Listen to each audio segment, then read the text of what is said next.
What if in any moment that you feel disturbed, a different perception is available?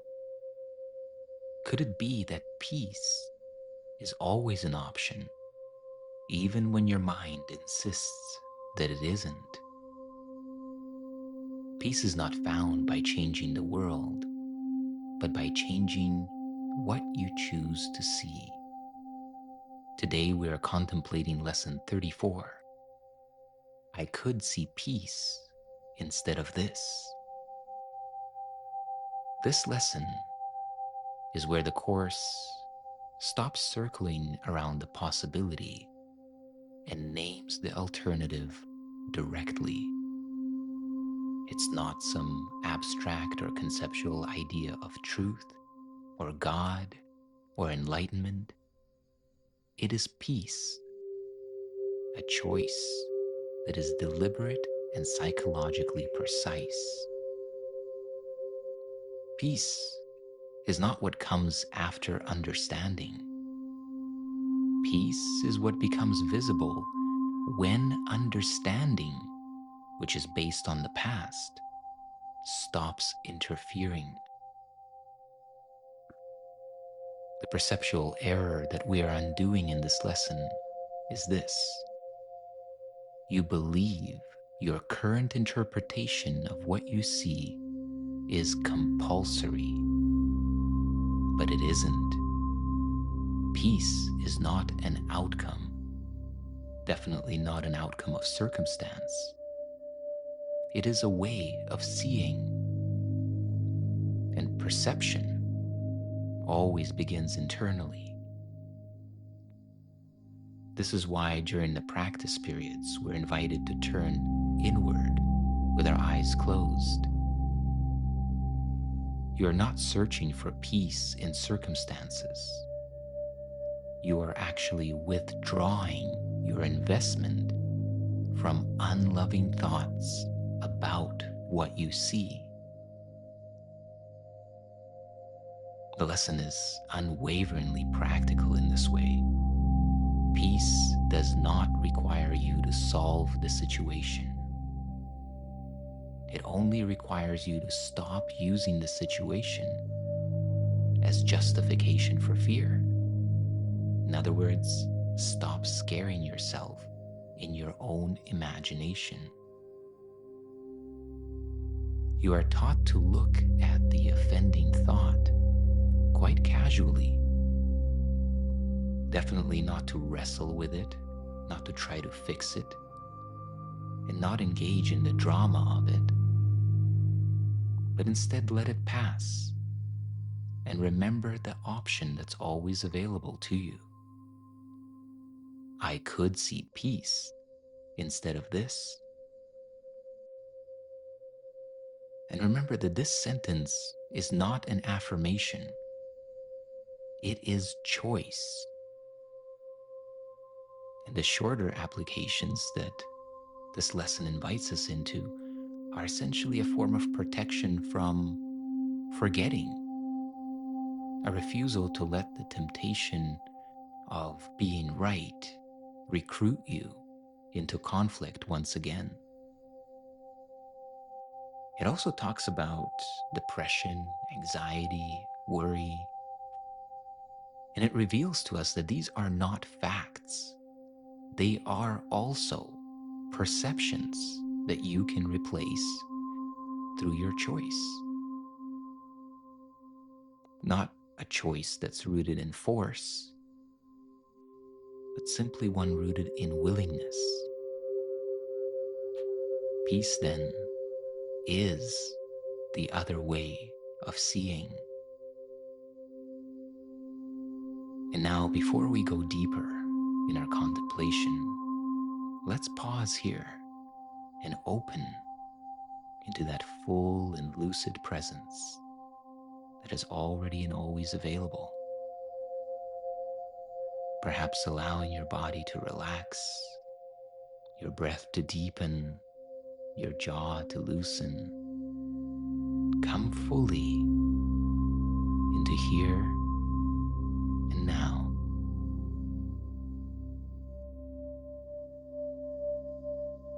As you rest in presence, place the central idea in your mind. I could see peace instead of this. And with your eyes open or closed, see if you can come into contact with the possibility that this statement is universally true. How would this moment be different if you knew that for a fact you could see peace instead of anything else? Take these next few moments to contemplate now.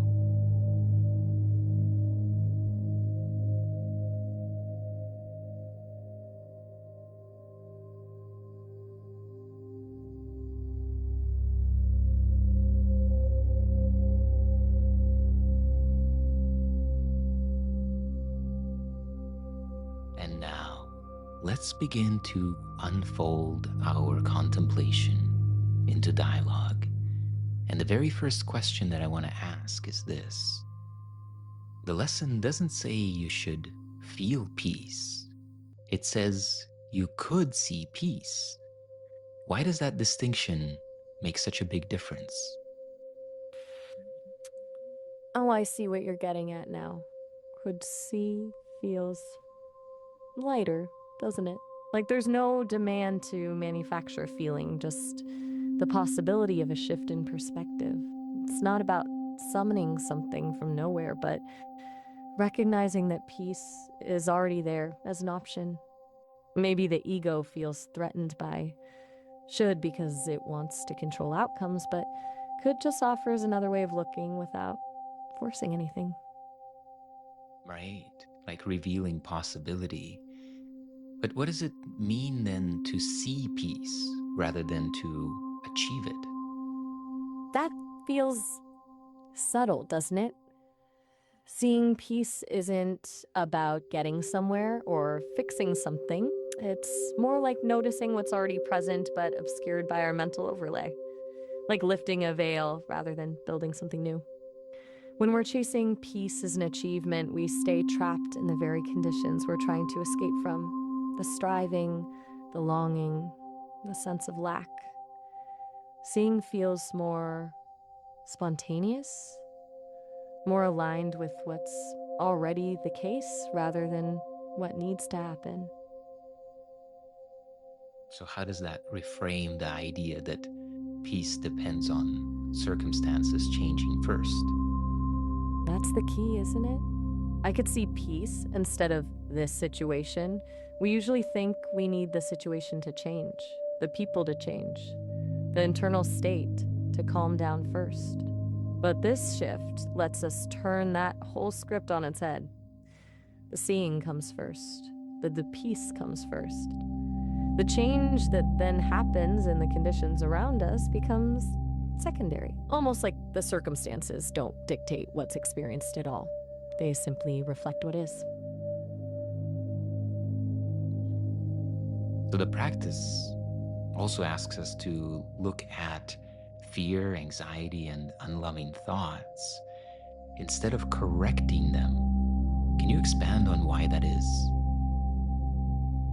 Yeah, so that's interesting. If we attack thoughts, that feels like more effort, right? Like we're wrestling with them.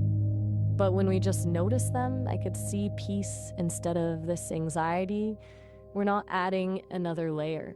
So it's not an argument with the anxiety. It's like acknowledging it's there, but refusing to give it power over your vision. The anxiety might still be there, the fear might not actually disappear, but the peace can be seen right along with it. And maybe in that coexistence, there is an unfolding of truth we wouldn't have felt if we'd tried to destroy it. Yeah, this is very, very interesting, right? It's like a completely different operating system than what we're used to as human beings, which is effort and force and change. right? But here, we're essentially asked to stop arguing with fear or anxiety or that sense of absence or lack of love and simply allow peace to replace it. Exactly. Our whole habit as humans is to fix, adjust, control. But this asks us to just stop. Stop being the fixer, stop being the controller. It's like learning a completely different muscle, a muscle of spaciousness instead of grip. And the funny thing is, when we stop fighting reality at that very moment, even if just momentarily, the tension starts to dissolve on its own. Not because we changed something, but because we stopped resisting what's already present.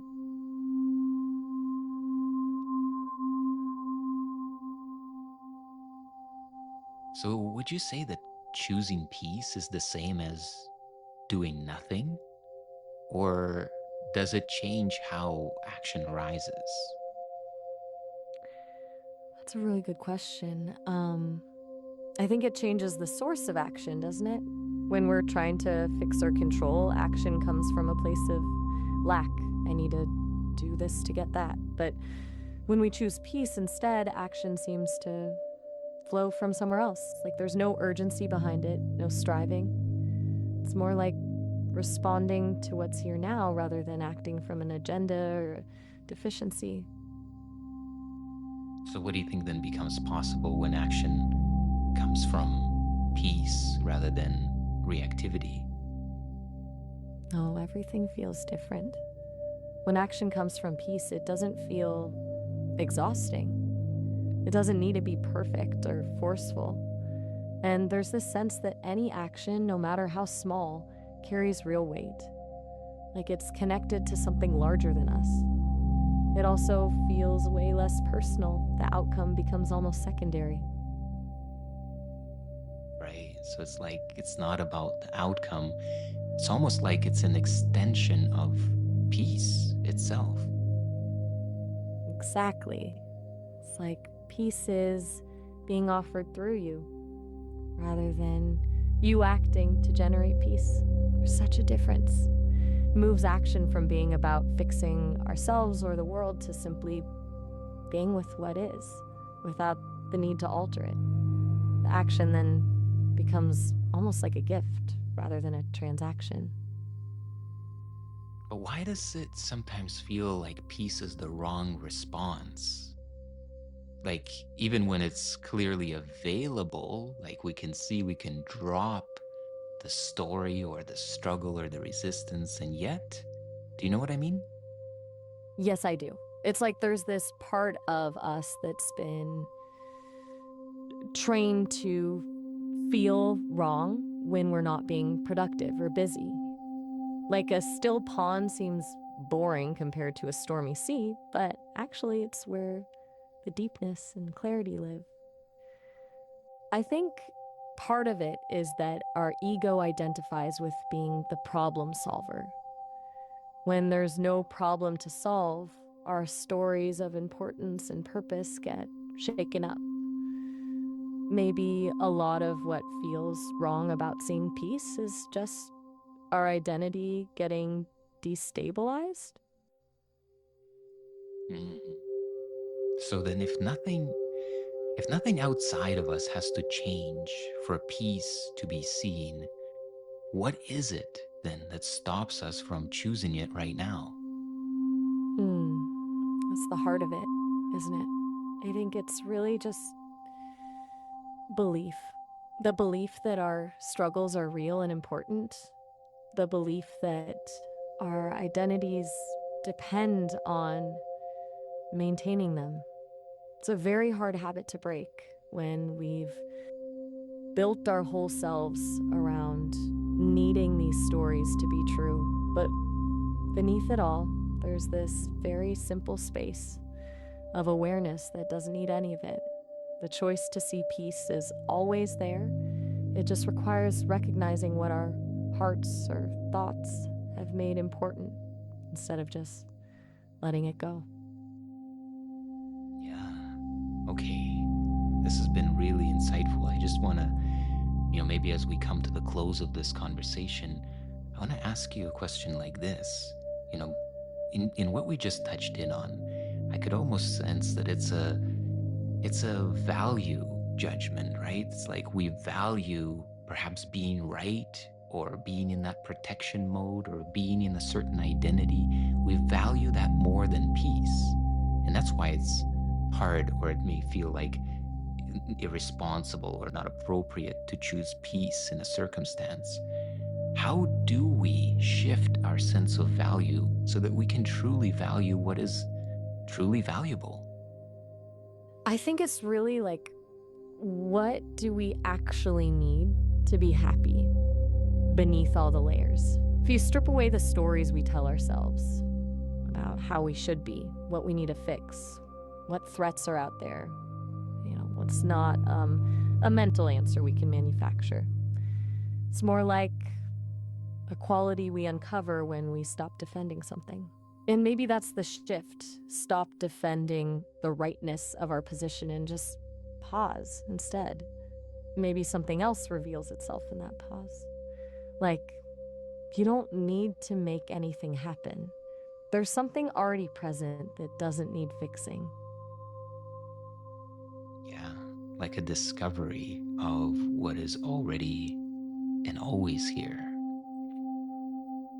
So as we close this session today, just want to invite you to notice if there's a situation in your life right now where you've been waiting for peace, perhaps waiting for clarity or resolution or change.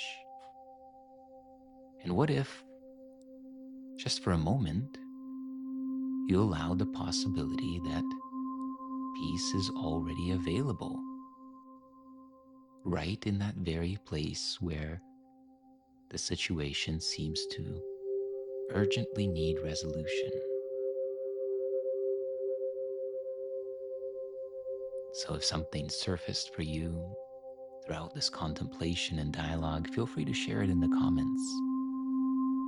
And if the contemplation resonated and revealed something that wants to move through you and outward, I invite you to share those insights as well. And now, let us go into the silence.